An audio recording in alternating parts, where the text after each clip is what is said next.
ಇವತ್ತು ಮಾಧ್ಯಮ ಗೋಷ್ಠಿಯನ್ನ ಕರೆದಿರ್ತಕ್ಕಂಥ ಉದ್ದೇಶ ಅಂತಂದ್ರೆ ನಿಮಗೆಲ್ಲ ಗೊತ್ತಿರೋ ಹಾಗೆ ಕರ್ನಾಟಕದ ಬಹುಸಂಖ್ಯಾತ ಸಮುದಾಯವಾಗಿರ್ತಕ್ಕಂಥ ಕೃಷಿ ಮತ್ತು ಕೃಷಿ ಕಾರ್ಮಿಕರಾಗಿರ್ತಕ್ಕಂಥ ಲಿಂಗಾಯತ ಪಂಚಮಸಾಲಿಗಳ ಮಕ್ಕಳ ಶಿಕ್ಷಣ ಮತ್ತು ವಿದ್ಯಾರ್ಥಿಗಳ ಉದ್ಯೋಗಕ್ಕೋಸ್ಕರವಾಗಿ ಕರ್ನಾಟಕ ಸರ್ಕಾರದ ಪ್ರವರ್ಗದೊಳಗೆ 2A ಪಟ್ಟಿಯಲ್ಲಿ ನಮ್ಮನ್ನು ಸೇರ್ಪಡೆ ಮಾಡಬೇಕು. ಎಲ್ಲಾ ಲಿಂಗಾಯತ ಒಳಪಂಗಡಗಳನ್ನು ಕೇಂದ್ರದ OBC ಮೀಸಲಾತಿ ಪಟ್ಟಿಗೆ ಸೇರ್ಪಡೆಗೊಳಿಸಬೇಕು ಅಂತ ಹೇಳಿ ಆಗ್ರಹಿಸಿ ಕೂಡಲ ಸಂಗಮದ ಶ್ರೀಪೀಠದಿಂದ ಬಹಳ ದೊಡ್ಡ ಚಳವಳಿಯನ್ನು ಪಾದಯಾತ್ರೆ ಮೂಲಕವಾಗಿ ಬಹಳ ದೊಡ್ಡ ಹೋರಾಟವನ್ನ ನಾವೆಲ್ಲರೂ ಮಾಡ್ತಾ ಬಂದಿರತಕ್ಕಂಥದ್ದು ನಮ್ಮ ಮಾಧ್ಯಮದಲ್ಲಿ ಗೊತ್ತಿರೋ ಸಂಗತಿ. ಈ ಹಿನ್ನೆಲೆ ಒಳಗೆ ನೂತನವಾಗಿ ಅಸ್ತಿತ್ವಕ್ಕೆ ಬಂದಿರತಕ್ಕಂಥ ಸನ್ಮಾನ್ಯ ಮುಖ್ಯಮಂತ್ರಿ ಸಿದ್ದರಾಮಯ್ಯ ನೇತೃತ್ವದ ಸರ್ಕಾರಕ್ಕೆ ನಮ್ಮೆಲ್ಲ ಸಮುದಾಯದ ಶಾಸಕರು 2 ಬಾರಿ ನಾವು ಆಗ್ರಹ ಮಾಡಿದ್ವಿ. ನಮ್ಮ ಮೀಸಲಾತಿ ಬಗ್ಗೆ ತಾವು ಗಟ್ಟಿ ನಿರ್ಧಾರ ತೆಗೆದುಕೊಳ್ಬೇಕು, ಸರ್ಕಾರದ ಸ್ಪಷ್ಟತೆಯನ್ನು ಕೊಡಬೇಕು ಅಂತ ಹೇಳಿ ಮುಖ್ಯಮಂತ್ರಿ ಆದ ತಕ್ಷಣವೇ ನಮ್ಮೆಲ್ಲ ಶಾಸಕರು ಹೋಗಿ ಮನವಿ ಮಾಡ್ಕೊಂಡಿದ್ವಿ.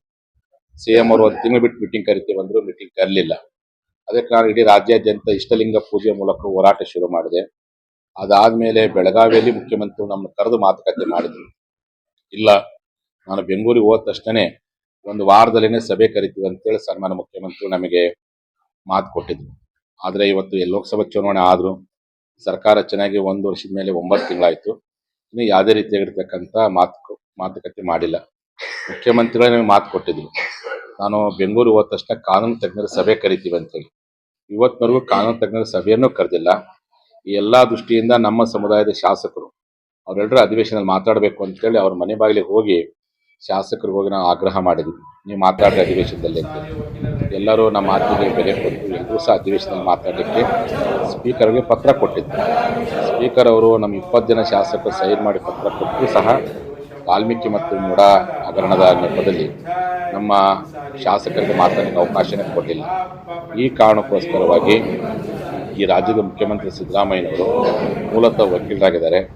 ವಕೀಲರ ಬಗ್ಗೆ ಅವರಿಗೆ ಬಹಳ ಗೌರವ ಇದೆ ಅಂತ ಎಲ್ಲರೂ ಅಂದ್ಕೊಂಡಿದ್ದಾರೆ, ನಾವು ಅಂದ್ಕೊಂಡಿದ್ದೀವಿ.